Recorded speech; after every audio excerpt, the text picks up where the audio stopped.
15 मार्च 2017 की सुबह गोवा के पणजी से करीब 80 किलोमीटर दूर थाना काणकोण पुलिस को किसी ने सूचना दी कि आगोंद और देववांग स्थित कडेला के जंगल में एक विदेशी युवती का शव पड़ा है। सूचना मिलते ही थाना काणकोण में ड्यूटी पर तैनात इंस्पेक्टर फिलोमेनो कोस्ता कुछ सिपाहियों को साथ लेकर घटनास्थल पर पहुंच गए। लाश की स्थिति देखकर ही लग रहा था कि दुष्कर्म के बाद युवती की हत्या की गई है। मृतका के शरीर पर एक भी कपड़ा नहीं था। उसकी हत्या भी बड़ी बेरहमी से की गई थी। शिनाख्त न हो सके, इसके लिए हत्यारे ने मृतका का चेहरा किसी नुकीली चीज से बिगाड़ दिया था। इंस्पेक्टर फिलोमेनो कोस्ता ने इस घटना की जानकारी अधिकारियों को दे दी थी। यही वजह थी कि वह लाश और घटनास्थल का निरीक्षण करके लाश की शिनाख्त कराने की कोशिश कर रहे थे। तभी गोवा के पुलिस उपायुक्त संभी नावरिश के साथ थाना काणकोण के थाना प्रभारी उत्तम राउत और देसाई भी फोरेंसिक टीम के साथ पहुंच गए। फोरेंसिक टीम का काम निपट गया तो सभी ने एक बार फिर घटनास्थल और लाश का निरीक्षण किया। घटनास्थल पर बियर की एक टूटी बोतल के अलावा ऐसी कोई भी चीज नहीं मिली थी जिससे मृतका या हत्यारे के बारे में कुछ पता चलता। उस टूटी हुई बियर की बोतल में खून लगा था। इससे पुलिस ने अंदाजा लगाया कि युवती की हत्या करने के बाद इसी बोतल से उसका चेहरा बिगाड़ा गया था। घटनास्थल की सारी औपचारिकताएं पूरी करके पुलिस लाश को पोस्टमार्टम के लिए गोवा स्थित मेडिकल कॉलेज भिजवा दिया गया। घटनास्थल की कार्रवाई निपटाने के बाद थाने लौटकर पुलिस ने विदेशी युवती की हत्या का मामला दर्ज कर लिया और हत्यारे तक पहुंचने के बारे में विचार करने लगी। लेकिन हत्यारे तक तभी पहुंचा जा सकता था जब उस युवती के बारे में कुछ पता चलता। विदेशी युवती की लाश का पोस्टमार्टम 2 डॉक्टरों के पैनल ने किया। पुलिस का अनुमान था कि मृतका की हत्या और उसके साथ की गई जबरदस्ती में 1 से अधिक लोग शामिल रहे होंगे। लेकिन पुलिस का यह अनुमान गलत निकला, क्योंकि पोस्टमार्टम करने वाले डॉक्टरों और फोरेंसिक टीम की रिपोर्ट के अनुसार दुष्कर्म और हत्या एक ही आदमी ने की थी। लेकिन वह क्रूरता की सारी हदें पार कर गया था। विदेशी युवती की हत्या का मामला था, इसलिए पुलिस ने इस मामले को काफी गंभीरता से ही नहीं लिया, बल्कि मामले की जांच में तेजी से जुट भी गई। इस मामले पर पुलिस उपायुक्त संभी नावरिश नजर ही नहीं रखे हुए थे, बल्कि जांच की बागडोर भी खुद ही संभाले हुए थे। उन्होंने थाना प्रभारी उत्तम राउत और अन्य अधिकारियों के साथ बैठक कर जांच की रूपरेखा तैयार की और सभी को विदेशी युवती के बारे में पता लगाने के लिए लगा दिया। संयोग से युवती के बारे में पता चलने में ज्यादा देर नहीं लगी। पुलिस वालों ने जब समुद्र किनारे आनंद ले रहे विदेशी पर्यटकों से लाश की फोटो दिखाकर पूछताछ की तो कलाई पर बने टैटू को देखकर उसके दोस्तों ने उसकी पहचान डेनियल मैक्लागलिन के रूप में की। पता चला कि आयरलैंड से होली का त्योहार मनाने गोवा आई डेनियल मैक्लागलिन करीब 18 घंटे से गायब है। डेनियल मैक्लागलिन की हत्या हो चुकी है, यह जानकर उसके दोस्त परेशान हो उठे। जैसे ही डेनियल की हत्या की खबर गोवा में फैली, थोड़ी ही देर में थाना काणकोण के सामने विदेशी पर्यटकों की भीड़ लग गई। इस भीड़ में विदेशी पत्रकार भी थे। विदेशी पर्यटकों की नाराजगी को देखते हुए संभी नावरिश ने आश्वासन दिया कि वह जल्द से जल्द हत्यारे को गिरफ्तार कर लेंगे। इसके बाद कुछ पर्यटक मोमबत्ती और फूलों का गुलदस्ता लेकर डेनियल को श्रद्धांजलि देने घटनास्थल पर भी गए। डेनियल के बारे में पूरी जानकारी मिल गई तो पुलिस ने उसकी हत्या की जानकारी उसके घर वालों को दे दी थी। सूचना मिलते ही उसके घर वाले गोवा आ गए और उसकी शिनाख्त कर दी। घर वालों के आने से पुलिस पर हत्यारे की गिरफ्तारी का दबाव बढ़ गया था।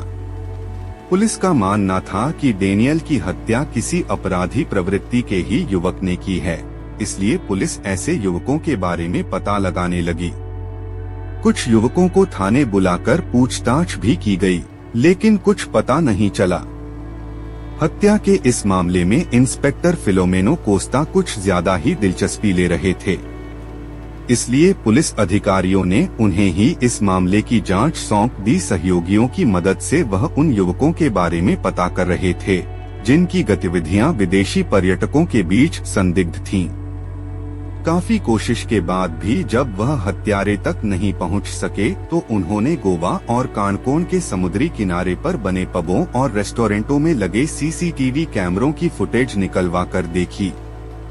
उनकी यह तकनीक सफल रही और एक फुटेज में उन्हें डेनियल एक युवक के साथ जाती दिखाई दे गई। उस युवक को वह पहचानते थे। उसका नाम विकट भगत था और वह गोवा का शातिर अपराधी था। उसके जिला बदर का मामला जिलाधिकारी के पास विचाराधीन था। विकट भगत एक शातिर अपराधी था, इसलिए पुलिस को उस तक पहुंचने में ज्यादा परेशानी नहीं हुई। उसे उस समय गिरफ्तार कर लिया गया जब वह मुंबई जाने की तैयारी कर रहा था। गिरफ्तारी के बाद पुलिस अधिकारियों ने जब उससे विस्तार से पूछताछ की तो डेनियल की हत्या की जो कहानी सामने आई वह बहुत ही चौंकाने वाली थी। तो आइए जानते हैं इस पूरी कहानी को विस्तार से। गोवा का समुद्री किनारा विदेशी पर्यटकों को काफी आकर्षित करता है। इसकी एक वजह यह भी है कि वहाँ कोकेन, चरस और LSD जैसी नशे की चीजें आसानी से मिल जाती हैं। शाम होते ही यहाँ रेव पार्टियां शुरू हो जाती हैं, जो गोवा के वातावरण में रंगीनियां और मधोशियां घोलती हैं। इस बात का फायदा यहाँ के अपराधी प्रवृत्ति के लोग खूब उठाते हैं। अपराधी प्रवृत्ति के लोग विदेशियों की कमजोरी पकड़कर उन्हें उनके पसंद की चीज उपलब्ध कराकर उनसे दोस्ती गांठ लेते हैं।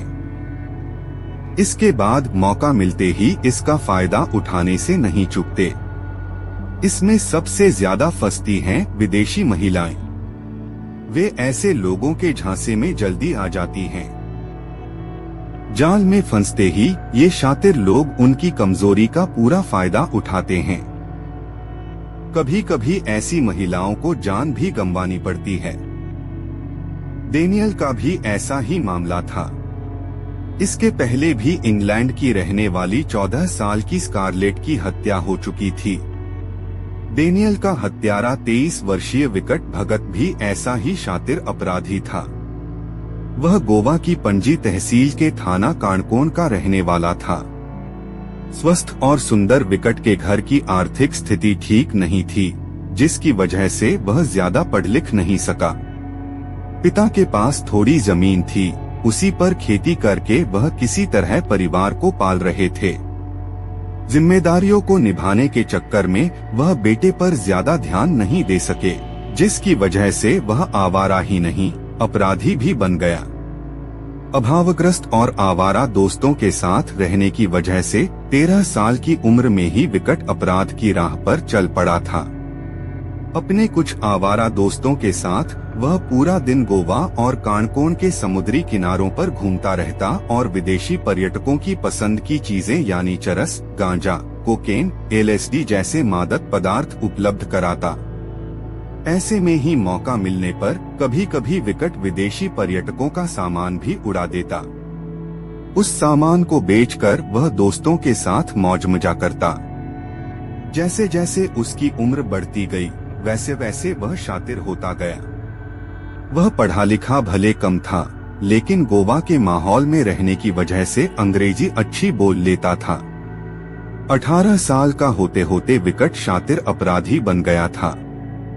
अब वह बड़ी आसानी से गोवा आने वाले विदेशी पर्यटकों के बीच अपनी पैठ बनाकर अपने वाक्चातुर्य से उनका विश्वास जीत लेता था।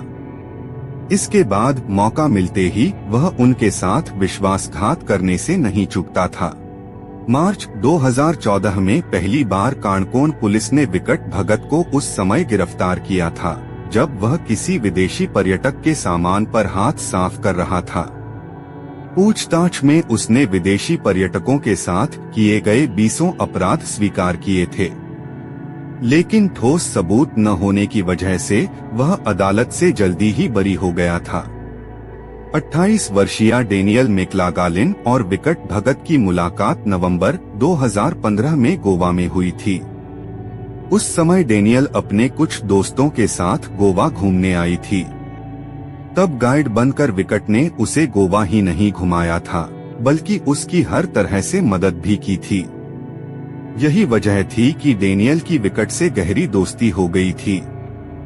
जब तक डेनियल गोवा में रही, विकट उसकी सेवा में लगा रहा। अपने सेवा भाव से उसने डेनियल को इस तरह प्रभावित किया कि अपने देश लौटकर भी वह उसे भुला नहीं सकी। खूबसूरत डेनियल मैक्लागलिन आयरलैंड की रहने वाली थी। वहां वह एक बार में काम करती थी। जितनी वह तन की गोरी थी, उतनी ही वह मन की भी सुंदर थी। खूबसूरत डेनियल को गरीबों के प्रति काफी लगाव था। उससे गरीबों का दुख देखा नहीं जाता था। यही वजह थी कि वह अपनी कमाई का एक हिस्सा गरीबों में दान करती थी। यह बात वहां के अखबारों से सामने आई है। भारत घूमकर डेनियल अपने देश लौट गई, लेकिन उसका दिल गोवा में ही रह गया था। अपने देश पहुंचकर भी वह गोवा के मनोहारी दृश्यों और समुद्री किनारों को नहीं भूल पाई थी। इसके अलावा विकट भी उसका गहरा दोस्त बन गया था।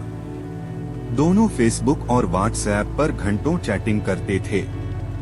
3 फरवरी 2017 को डेनियल एक बार फिर टूरिस्ट वीजा पर अपने दोस्तों के साथ गोवा आई। गोवा आने की सूचना उसने विकट को पहले ही दे दी थी, इसलिए उसके गोवा पहुंचते ही विकट उससे मिलने पहुंच गया।